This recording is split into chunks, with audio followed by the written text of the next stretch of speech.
Surface development का question number 8 जो second last है, उसमें आपको एक कोन गिवन दी हुई है जिसका आपको बेस सर्कल जो है, कोन का जो बेस सर्कल है, जो बेस में होता है नीचे, जिस तरीके से कोन रखी हुई है इस तरीके से, और वो बेस पे आ रहा है इसका सर्कल। जाहिर सी बात है इस एपेक्स पे तो वो इस खड़ी नहीं हो सकती कोन।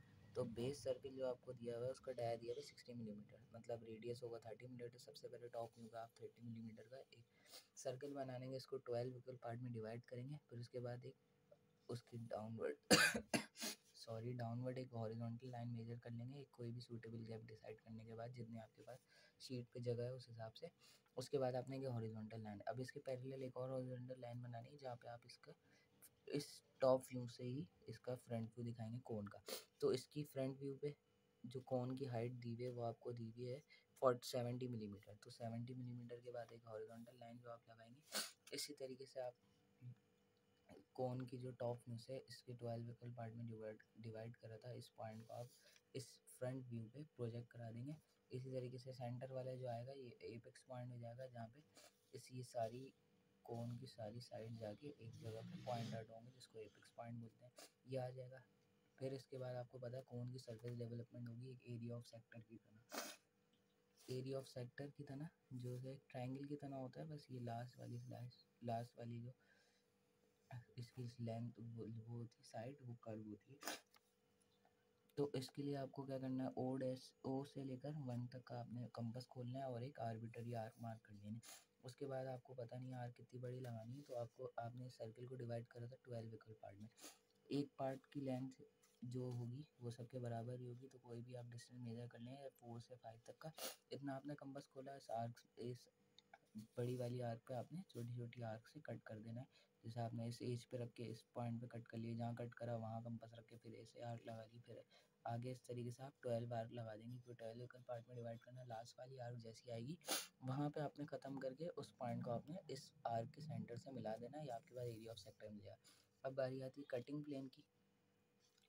तो कटिंग प्लेन के लिए आपने क्या करना है, कटिंग प्लेन के लिए आपको दिया हुआ है एक auxiliary inclined plane. Auxiliary plane जो होता है जो हॉरिजॉन्टल पे भी, इस हॉरिजॉन्टल लाइन के भी परपेंडिकुलर हो, मतलब ये इस तरीके से, जैसे 4 ओ डैश वाली ये परपेंडिकुलर है इस लाइन के, और इस जो पे शीट रखी है मेरी इस तरीके से, इस पे भी परपेंडिकुलर हो इस तरीके से, उसको ऑक्सिलरी प्लेन बोलते हैं। तो आपको ऑक्सिलरी प्लेन दिया हुआ है जो इंक्लाइंड है, एंगल है 45 डिग्री पे फ्रॉम द एच पी से 45 डिग्री पे। और उसके बाद क्या दिया हुआ है, pass through the axis 35 millimetre below the apex, apex point से 35 मिलीमीटर बिलो एक आपने पॉइंट मार्क कर लिया। सेट स्क्वायर की मदद से आपने 45 डिग्री पे एक लाइन डिसकंटिन्यू लाइन बना ली, क्योंकि ISO स्टैंडर्ड फॉलो होगा, मिलीमीटर में डायमेंशन दी हुई। फिर उसके बाद लास्ट वाली एज को थिक कर लेंगे और एरो लगा देंगे आपने जिस भी पार्ट को डार्कन करना चाहते हैं। अगर अपर एरो डालेंगे तो अपर पार्ट डार्कन होगा, और डाउनवर्ड डालेंगे तो डाउनवर्ड पार्ट 2B से डार्क हो जाएगा, 2B पेंसिल से लास्ट में डार्क हो जाएगा, जो कि आपका रिक्वायर्ड आंसर है इस सवाल में। तो फिर आपने क्या करना, ये लाइन लगा ली। अब इस लाइन के जो जो पॉइंट पे कट कर रहा है, ओ डैश से 5 9, ओ डैश से 4 10, जिस लाइन पे कट कर रहा है आपने इसको ट्रू लाइन वाली लाइन पे प्रोजेक्ट कराना है। ट्रू लाइन कौन सी देगी, ओ डैश से 1 वाली या ओ डैश से 7 वाली लाइन ट्रू होगी, जो जिस जिस डिस्टेंस पे आपने ये आर्क मार्क करी है उस लाइन पे प्रोजेक्ट करा देंगे।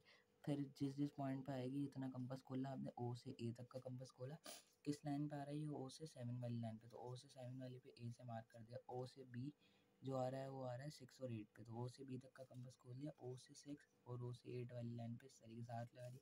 इस तरीके से आपने सारी आर्क लगानी है, E F G, जैसे जी आ रही है लास्ट वाली 1 पे, तो आपने ओ डैश से जी तक का कंपास खोला और ओ से 1 वाली लाइन पे जी मार्क कर लिया, जी से मार्क कर लिया, इस तरीके से आपने मार्क कर लिया। अब देखें यहाँ जो मैंने इस सेक्टर को डिवाइड करा था 12 इक्वल पार्ट में, वो इस आर्क से कर लिया था, ये इजी है। उसके बाद एक मेजरमेंट वाला तरीका है, इसमें आपको थीटा कैलकुलेट करना है। आपको पता है थीटा बराबर होता है एस अपॉन आर के, जो आर जो होता है ये इस वाले एरिया ऑफ सेक्टर की लेंथ, जो मैंने जिसको एल से डिनोट करा है, आपको फॉर्मूला पता है, S is equal to R theta.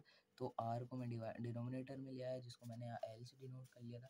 ये एल क्या होगा, ये एल लेंथ है, आपको पता है ये ओ से लेकर 1 तक की लेंथ है, जो भी है आप ये लिख लेंगे 76 थी, क्योंकि देखें इसकी हाइट तो थी 70 मिलीमीटर, लेकिन ये टेल थी, ये हाइट इतनी थी 70, लेकिन ये थोड़ी सी टिल्ड हुई हुई ऑब्जेक्ट क्योंकि हमें टॉप व्यू से फोर शॉर्टन दिख रहा है, एक्चुअल लेंथ से और छोटा दिख रहा था, तो हमें 70 नज़र आ रहा, लेकिन इसकी एक्चुअल लेंथ जो होगी, ट्रू लेंथ जिसे कहते हैं, वो 76 होगी, जो कि आप यहाँ से मेजर कर सकें। उसके बाद जो एस है, यहाँ पे डिस्टेंस कितना है, एस एस कितना होगा, जो बेस पे सर्कल होगा, जो भी, क्योंकि हमने इसी को तो अपने इसको ओपन करके रखा है, सरफेस डेवलपमेंट में यही हुआ।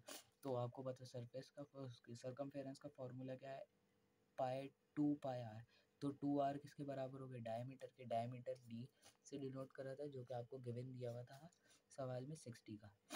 तो आपने इस फॉर्मूले में पुट करना है, थीटा आ जाएगा। अब थीटा जो आएगा आपको पता है ये रेडियन में आएगा, तो रेडियन से डिग्री में जाने के लिए आप करेंगे 180 डिवाइड बाय पाई, तो आपके पास ये थीटा आएगा पूरे एरिया ऑफ सेक्टर का। अब फिर इसको 12 इक्वल पार्ट में डिवाइड करना है, तो 12 से डिवाइड करने के बाद ये मैंने थीटा नॉट से डिनोट कर लिया, जो कि आ रहा है 11.84।